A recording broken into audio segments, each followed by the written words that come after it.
Alright guys, magandang hapon. So nandito tayo ngayon sa entrance ng Lugaw River or PPUR. Re-repair tayo ng mga sira na CR. Ito nga pala ang underground river. Anong masasabi mo dito sa ating area, kapatid? Okay lang. So yan ang ating kasamang maintenance. Bango ng ating ginawa po. So ayan o. Yan. Sa mga pupunta dito, lahat ng pupunta dito nagpipicture yan. Underground River, National World Heritage Site, Puerto Princesa City, Palawan, Philippines.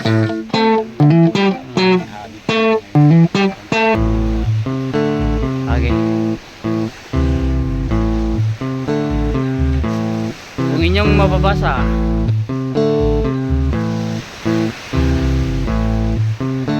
napakagandang area at napakagandang beach. Ito pala yung mga ginawa namin nakaraan guys. Ito. Ayan o. Yung mga to, kami nag-repair. Mga maintenance. Kasama natin yan si Manong Ali.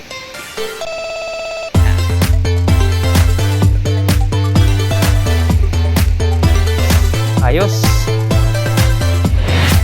Shoutout nga pala sa lahat ng mga kasama nating maintenance dito sa PPUR.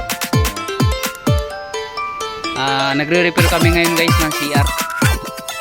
So dahil may mga leak na tumatagas, kaya sa banyo nagkakabit kami ng mga tubo ganyan, kaya dito kami.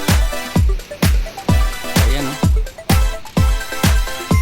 2,000 years later. Ito nga pala yung ano, ayan, mabasa nyo guys.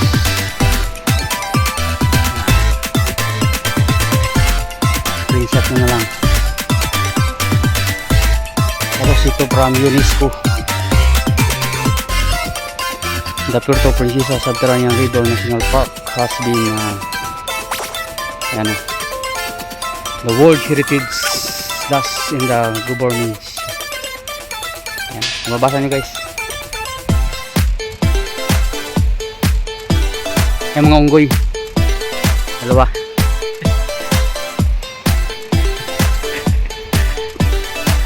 Ituro ko kayo dito dahil wala ng tao. Yan ang CR, yan kami nagre-repair CR. Malungkot yung unggoy dahil wala siya makain. Before kayo pumunta ng entrance ng cave, dito muna kayo dadaan sa helmeta na to. Yan, isusuot kayo ng helmet para kayong magmimina, dahil baka kayo'y mabagsakan ng bato, kaya nagsusuot ng helmet. So yun, diretso muna tayo dun sa entrance. So ito yung mga kanilang mga policy na 15, 1999 November 15, 1999. Declared mga dapat ng kaubatan dito ng sakop. Ano? Inopen nga pala itong underground river guys sa tourist noong November 11, 2011. Yan. So 1971 po. So ito na inopen sa tourist. So na-declared po yan siya ng 7 Wonders of Nature noong November 11, 2011. So yan, so sa pamumuno ni Mayor Edward Hagedon. So yan, itong daanan guys papunta doon. Ituturkom na kayo dahil wala pa yung aming ibang gamit. Ngayon tayo mag-tour dahil wala ano dito ngayon. Wala na mga gis. Yan, dadalhin ko kayo doon sa entrance lang guys, hindi tayo papasok dahil bawal na. So ayan o.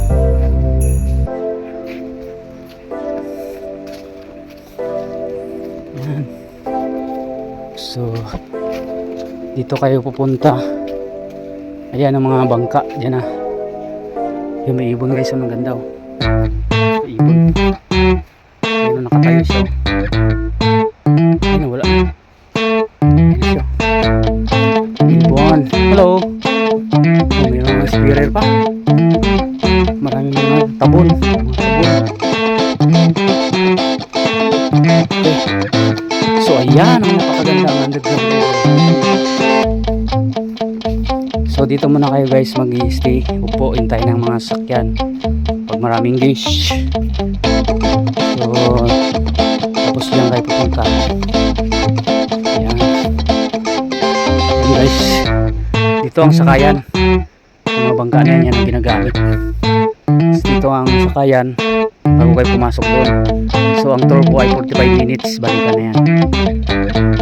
So isa rin po ako na sa naging keep guide dati ng nagpapadil niyan. So ngayon ay hindi na, isa na tayong maintenance, taga repair ng mga sira. Napakaganda. So yan.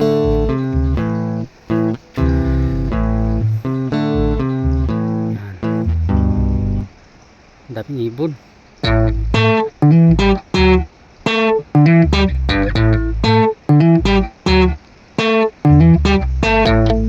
So ayan guys, itong mga bangka dito yung paggaling nyo ng loob. So dito kayo bababa at balik na doon sa beach. So ayan guys, sanay na gustuhan nyo ang aking vlog po today at i-share ko yung aking napagandang underground river. So picture muna tayo guys. 2,000 years later. Ayan ang underground river guys. Welcome here. Dito tayo ngayon dahil nagre-repair tayo. May ginawa tayo. So yun, dumaan lang muna tayo dito sa gate at babalik na rin tayo doon at baka hanapin na tayo ng ating mga kasama. 2,000 years later.